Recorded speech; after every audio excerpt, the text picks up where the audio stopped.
Isang mapagpalang araw po sa ating lahat. Ako po si Junay Labiangka. Kailan ito po ang aking Day 133 Devotion para sa ating 365 Daily Devotion na pinamagatang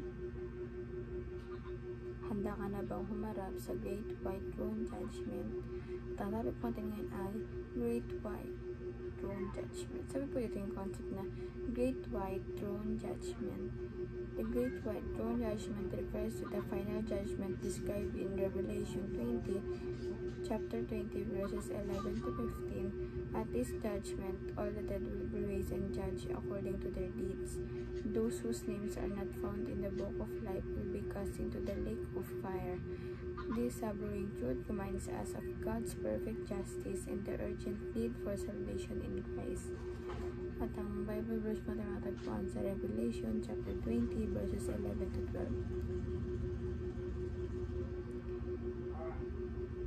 12. Judgment before the great white throne. Then I saw a great white throne and him who was seated on it.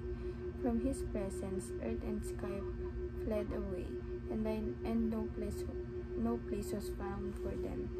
And I saw the dead, great and small, standing before the throne, and books were opened. Then another book was opened, which is the book of life, and the dead were judged by what was written in the books, according to what they had done.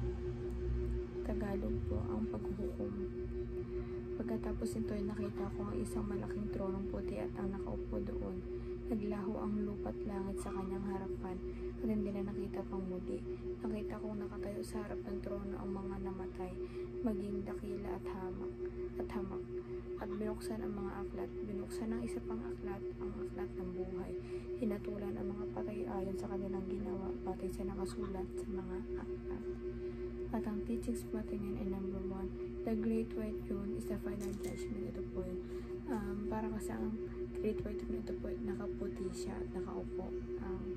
Describe sa ating Panginoon. Ito na yan yung muli. Kasi ito na yung last chapter ng Book of Revelation. Ito na yung final judgment na siya kung magula na kasi next year. Ito po, parang di ba may mga part dito na may namatay na tulad ng patay ayon sa ginawa nila, which is yung mga ginagawa natin dito sa lupa na kung anong ugali na meron tayo, kung paano tayo makitungo sa ating kapwa, kung paano tayo makitungo sa mga mahal natin sa buhay, parang dun binibase yung judgment na gagawin para sa atin. And number 2 po, judgment is based on the books of works. Ito nga po, books of works, ibig sabihin yung mga ginagawa natin. Books of works kung saan ba tayo dito na ating pamilya. Ako bilang student, kung ano ba ginagawa ko sa pag-aaral ko, gano'n. Yun kasi yung yung calling ko rin eh. Kasi kung nasaan ka, yun yung calling mo. Kung nagtrabaho ka, kung nasaan ka man, kung nasa office ka may trabaho, diba? Ganon, kailangan galingan mo yun.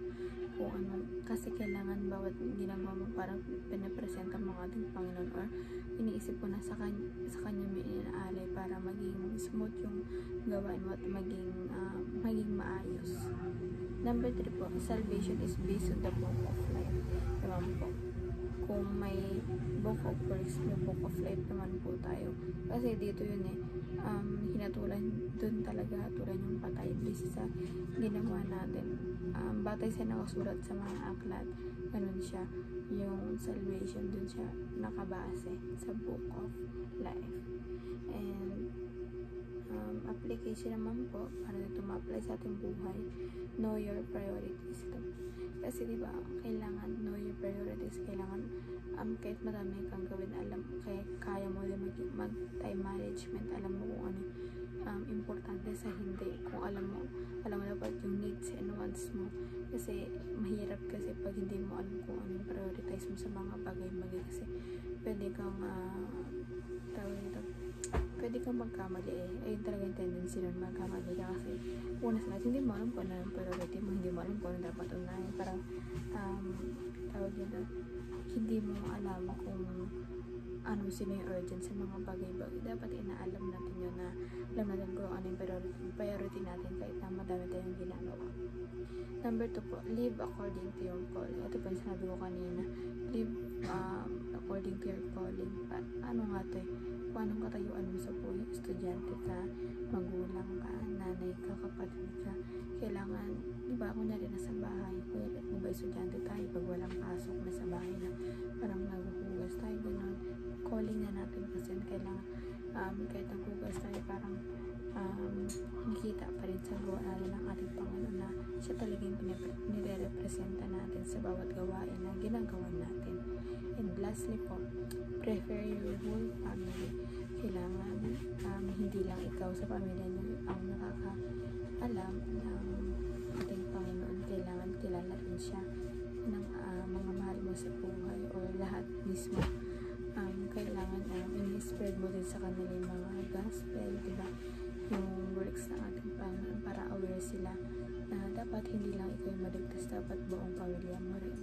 And yun lamang po ang aking devotion ngayong araw. Sana mamatutunan kayo at huwag po itong kalimutan na i-share sa ating mga mahal sa buhay, and God bless po sa ating lahat.